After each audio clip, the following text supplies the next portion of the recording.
আসসালামু আলাইকুম, welcome to my channel tasty it's. আজকে নিয়ে আসলাম কচু চিংড়ি। কচু শাকটাকে আমরা চিংড়ি দিয়ে রান্না করব। ফোড়নে যাবে গোটা সরিষা, কালো জিরা এবং চিংড়ি মাছটাকে আমি হলুদ লবণ দিয়ে ম্যারিনেট করে নিয়েছি এবং কচু শাকটাকে ধুয়ে ছোট ছোট করে কেটে নিয়েছি। সাথে যাবে পেঁয়াজ কুচি, রসুন কুচি। তো এগুলো হচ্ছে একটা পাত্রে পেঁয়াজ কুচি, রসুন কুচির সাথে আমি হচ্ছে কচু শাকটাকে একটা পাত্রে নিয়ে তারপরে ঢেকে দিব, একটু লবণ দিব। এরপরে হচ্ছে গিয়ে একটা পাত্রে আমি সরিষার তেলের সাথে পেঁয়াজ, রসুন, মরিচ এবং আদা বাটা, রসুন বাটা, হলুদ, ধনিয়া, জিরা এগুলো দিয়ে লাস্টে হচ্ছে সরিষা বাটা দিয়ে একটু পানি দিয়ে কষিয়ে নিব। এবং ক্লিপটা আমার আগে রাখার কথা দরকার ছিল, রাখা হয়নি।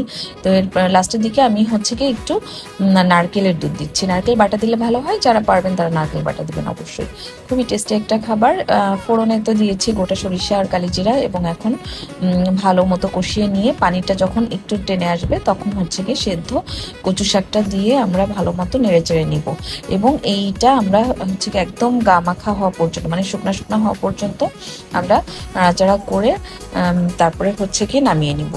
তো এর মধ্যে আমি যেহেতু ফার্মাসিস্ট, আপনাদেরকে একটা হেলথ টিপ দিচ্ছি। আমি চাইবো প্রত্যেকটা রেসিপি মাঝখানে আমি যে কোনো একটা অ্যাটলিস্ট হেলথ টিপ দিতে, কারণ এখন হচ্ছে আমাদের সবারই হেলদি ওয়েতে লাইফ লিড করাটা খুব দরকার, কারণ চারিদিকে হচ্ছে পলিউশনে ভরপুর।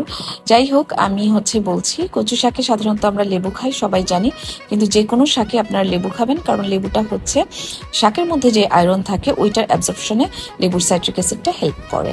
তো এই ছিল আজকের মতো। সবাই দেখেন কি সুন্দর মাখো মাখো হয়ে একদম সফট হয়ে গেছে। তো এই হচ্ছে আমাদের আজকের recipe. Thank you so much.